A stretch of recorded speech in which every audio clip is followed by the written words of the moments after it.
Assalomu alaykum Qizlar akademiyasining hurmatli o'quvchilari.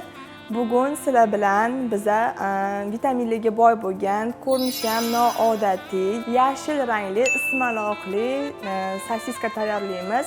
Bizda hozir hamma kerakli mahsulotlar, hattoki qobiqlarimiz ham naturalniy, ya'ni tabiiy bo'ladi.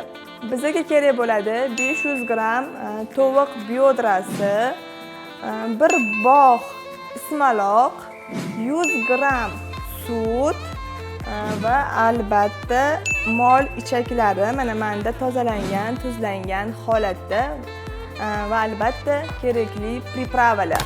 Ishi tovuq biodralarimizni to'g'rab, chopperda, bu safar chopperdan foydalanamiz. Chopperda maydalab olishdan boshlaymiz. 500 gram to'g'ralgan biodralarimizni chopperimizga solamiz. Sutimizni 100 mg o'lchab olamiz tarozimiz yordamida.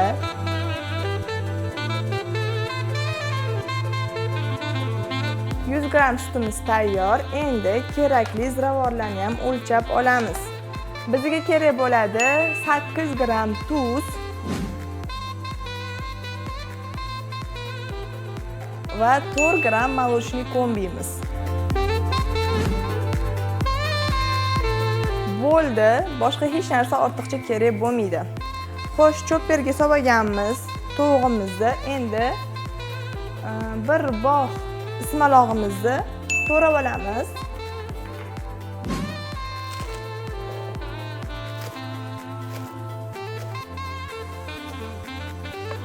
Buni ham chopperga sovoramiz. Sutimizni solamiz 100 gram.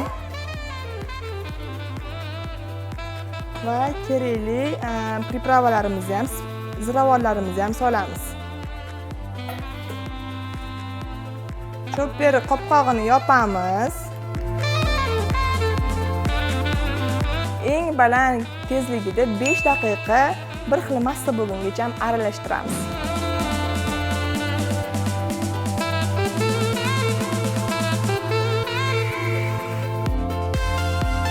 Massamiz tayyor. Hozir ko'rsataman. Mana massamizni ko'ryapsizlarmi? Bir xil massa bo'lgan. Keyingi etapimiz kolbasa shprislarimizga joylab olamiz. Tabiiy mol ichagimizni oldindan iliq suvga bo'ktirib qo'yishimiz kerak. Shunda mana shu tuzlari ketadi. Menda hozir tozalangan, tuzlangan mol ichagi, bu juda ham qulay. Kesib olamiz.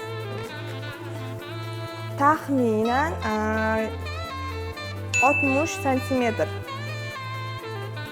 Shpristimiz ichini yog'lab olamiz. Massamiz oson, yengil, havo qolmasdan tushishi uchun ham yumshoq tushadi. Xavotir olmaydi, umuman mazasi kelib qolmaydi. Endi massamizni, tayyor massamizni sovolamiz. Mana shpristimizga massamizni joylab oldik. Bu yerda mol ichagi ham tayyor bo'lib turibdi. Ko'ryapsizlar, yumshagan. Endi shpristimiz uchiga mol ichagimizni ochib sovolamiz. Ya'ni qobiqqa shprisga tiqib olamiz.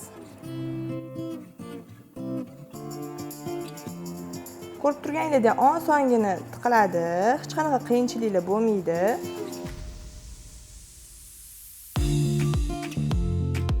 Ma'lumot o'rnida shuni aytib ketishim kerak. Bu kolbasa, misol uchun to'g'ri ovqatlanishga amal qiladiganlar yoki sport zallariga chiqadigan erkaklar, ayollarga ham juda ham mos keladi.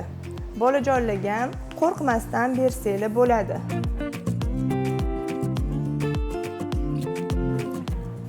Ichini, eng bosh qismini boylab olamiz, qattiq mahkamlab olamiz. 2 marta.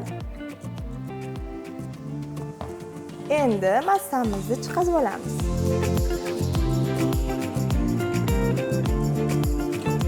O'zi osonlik bilan chiqib ketadi. Sal yordam berib yuborsanglar bo'ldi.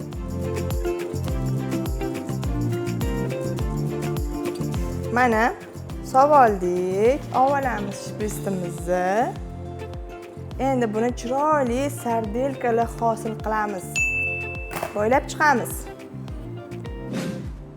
Qo'rqmanglar, naturalniy tabiiy ichi yorilib ketmaydi. Qattim qilib boylab chiqish kerak.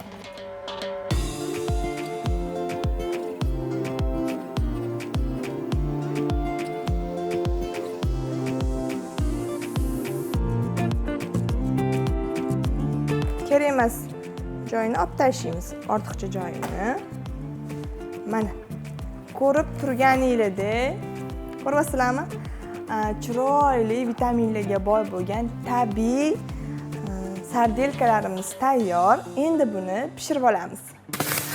Xo'sh, tayyor sosiskamizni endi 80-90 haroratli suvda, ya'ni shaqillab qaynab turgan emas, ozgina уже qaynab to'xtagan suvda ichki harorati 73 bo'lgungacha pishirib olamiz. Men hozir shupit qilib qo'yaman. Suv menda tayyor. Shunaqa shupimizni sosiskamiz ichiga tiqib qo'yamiz. Mana endi solamiz suvga.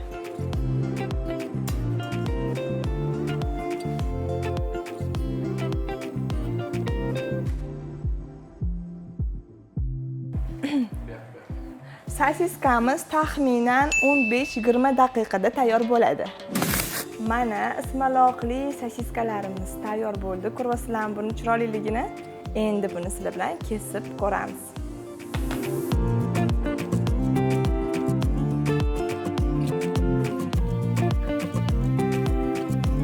Buni bemalol qobiqidan ajratmasdan ham yesanglar bo'ladi.